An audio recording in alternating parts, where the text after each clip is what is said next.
Welcome to What You Doing. I'm Ros Gold-Onwude, and today we have a great guest with us. We have the great Charles Barkley. What's up, chap? What you doing?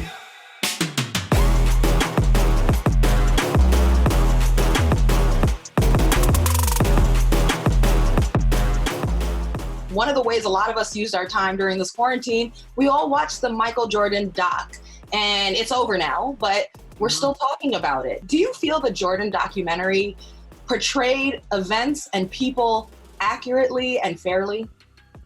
Well, that's an interesting question. I mean, Scotty's upset. He did some things that he shouldn't have did. I mean, he's a hell of a player, but, you don't get to tell just your story. You have to take the good with the bad. When people say things about me, they don't get to say the good things without saying the stupid things I've done in my life. Doesn't work like that. The Horace Grant thing is interesting because he says he didn't talk to Sam Smith for that book. And, I don't know. I know somebody is lying there. So somebody's lying. Or maybe he did and somebody else talked to him. Clearly somebody else talked to him on the book, The Jordan Rules. I felt bad for Isiah Thomas, during this whole Olympic thing because, obviously now with the tape is out, so Michael clearly said it. He said he didn't say it in the documentary. When they first started reporting the story, they said, well, Chuck didn't want him either. And a couple of them said, well, Charles Barkley, first of all, it wasn't me, it was Chuck Daly. It was lazy reporting, it was BS. Because I've always said all along, they never asked me about Isiah Thomas. So I was pissed. I see they're trying to clean it up today, but it pissed me off. They were lazy when it first came out the last couple days. So it was Chuck Daly, not Chuck Barkley. But Michael said what he wanted to say. Some people got mad at it, but hey, listen, it's his documentary. He had complete creative control. I don't think anything that he wanted to say was said. Anything he wanted to show was shown.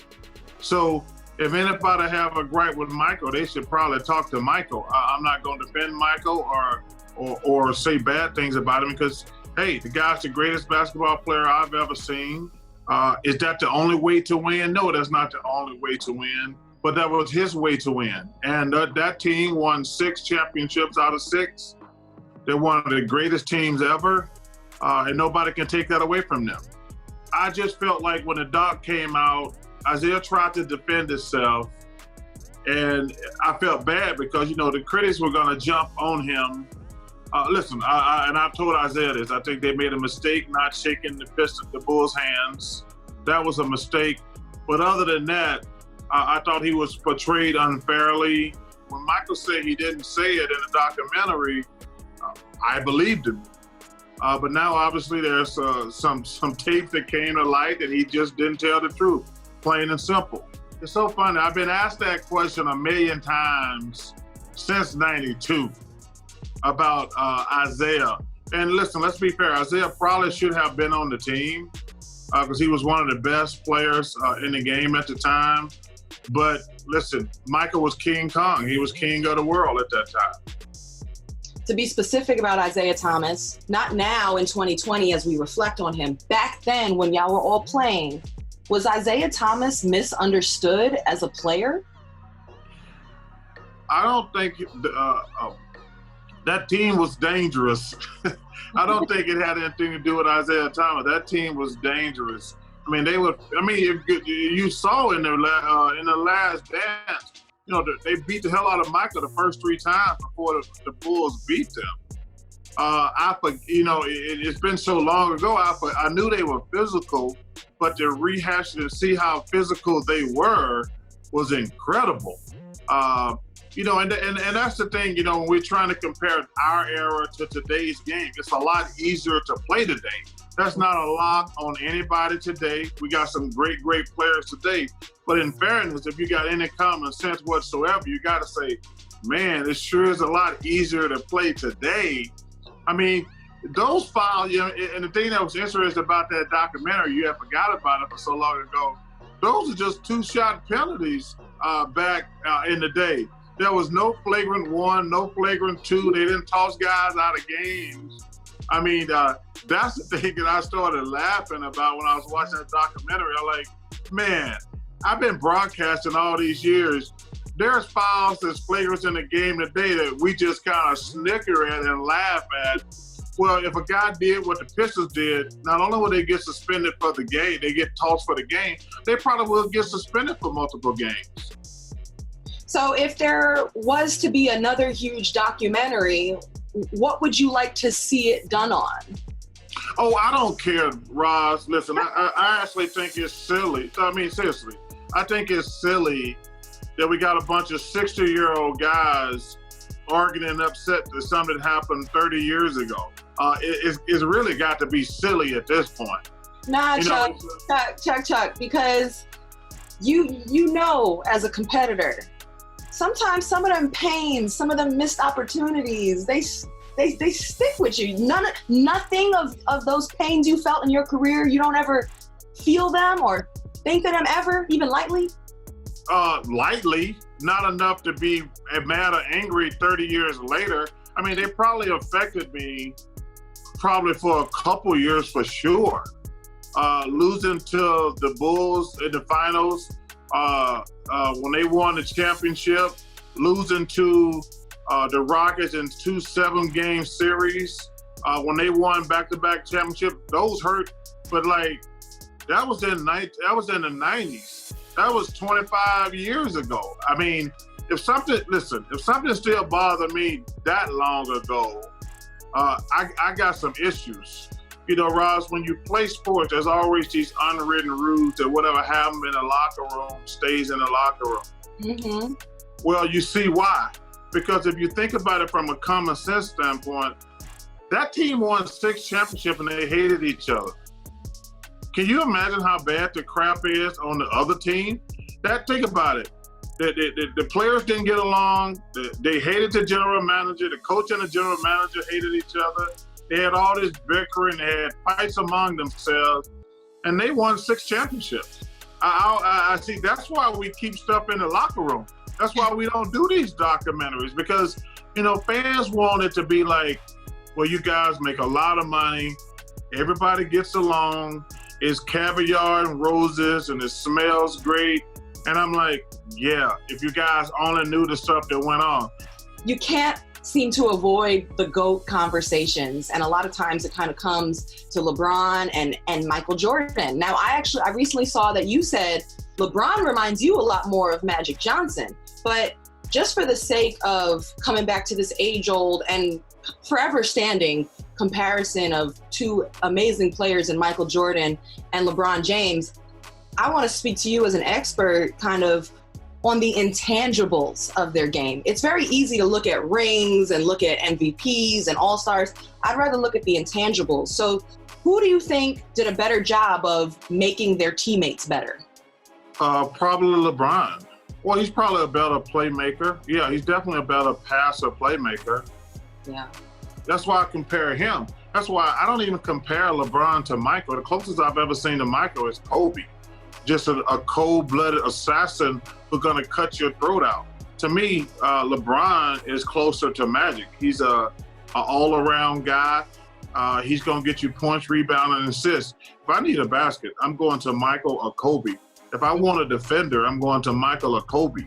But LeBron's a better passer, probably a better rebounder. But the mental thing where you're not worrying about people's feelings. I mean, you see what Michael just wants to win, period. Mm-hmm. Period. And Kobe, to me, was like that. Yeah. And LeBron, to me, is not like that. LeBron is he's more, I think he's more of a nicer guy. There's different ways to win. Michael won. I mean, you can't say the guy didn't win. He's the greatest player I've ever seen. Who had the better collection of teammates over their career? Who had better supporting cast? I'd probably say LeBron over, because I think, you look at Dwayne Wade, mm-hmm. You look at Chris Bosh, who's a good player, yeah. And then you look at Kevin and Kyrie. Listen, I think most people would take Dwayne Wade over Scottie. It's close, but I'd probably take Dwayne Wade the second best 2 guard of all time. Okay. I don't think a lot of people say Scott is the second best small forward of all time. Who do you think is harder to defend between the two of them? Oh, Michael Jordan. Hey, this guy's going to score no matter what. Same thing with Kobe. LeBron, in fairness, would rather pass the ball than score. And that's not a knock, that's just a fact. He'd rather have Kobe and Michael would rather score 40 to 50. LeBron would rather have a triple-double. When trying to compare two excellent players who aren't necessarily the same, as you've pointed out so well, with skill, who do you overall think was the more skilled player between MJ and LeBron? Well, as far as you have to factor in who the guy who's going to kill you too. I mean, physical mentality, that's a skill set also. Michael's a better shooter. He's a better defender. He's not a better passer. LeBron's probably a better passer and a better rebounder. But if I want one guy to win me a game, it's going to be Michael Jordan. So that to me, if I need, okay, I got one game, and this guy, he could get me 40. He can stop the other team's best player, and he's not gonna lose. Every what you doing ends with a challenge. Okay. So I've created a challenge for you. Your challenge, it's kind of like a game. It's called the Start, Bench, Cut Challenge. So basically what I'm going to do is name 3 things, and you say which one you would start. It's kind of like first place. Which one you would bench, kind of like second place, and then which one would you cut? Okay. Start, bench, cut. 2020 season. Giannis, LeBron, Kawhi. That's not even a fair question. I mean, that would be a start scenario right there. And I can't cut any of those guys. Listen, you give me any of those guys, I got a chance right there. Like, especially if I'm a coach. If I'm a coach or a general manager, and you give me one of those 3 guys, I'm gonna keep my job for a long time. So the next one is all-time power forwards. And I didn't include you. Of course, you would be on this list. Okay. Tim Duncan, Kevin McHale, Karl Malone. Well, I've always said that Kevin McHale's the best player I ever played against. And I'll stick with that. Now, I think Tim Duncan is the greatest power forward ever, in my opinion. And I hate to put my mailman third on that list. That really sucks. They're legends. So again, I'm gonna go start. Come on now. I can't cut Hall of Famers. I mean, that's not even fair. You can't cut Hall of Famers. Start. That's a new rule. Hall of Famers cannot be cut. Scoring guards. James Harden, Stephen Curry, Allen Iverson. Start, bench, cut. I said this 3 or 4 years ago, and people call me crazy. James Harden is not as good a player as Michael or Kobe. But the way the NBA is today, I think James Harden is the greatest offensive player we've ever had during this generation. The way he can shoot the 3, shoot free throws, take the ball to the basket. We've never had a player as good as him. James Harden is starting. If I need a basket, James Harden starting. All right. Now, Steph is arguably, with Klay Thompson, the best shooters ever. And who was my third guy? AI. Now you're really messing with me, because AI is one of my favorite players of all time. Well, Isiah Thomas is the greatest pure point guard ever, then John Stockton. But the third best, greatest player of all time for little guys is Allen Iverson. All right, so start for scoring point guards. You got James Harden start, and off the bench, Steph Curry, Allen Iverson. On to our next category, trash talkers. Start, bench, cut. Gary Payton. Start. Start. Kevin Garnett. or Draymond Green?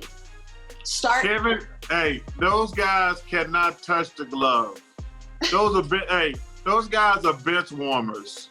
So Draymond's great at talking to the press. He's really good at that. But I don't think he talks. He don't talk nearly as much during the game like those other guys. No, Barkley should stop before I go take his job, though. Starter is glove.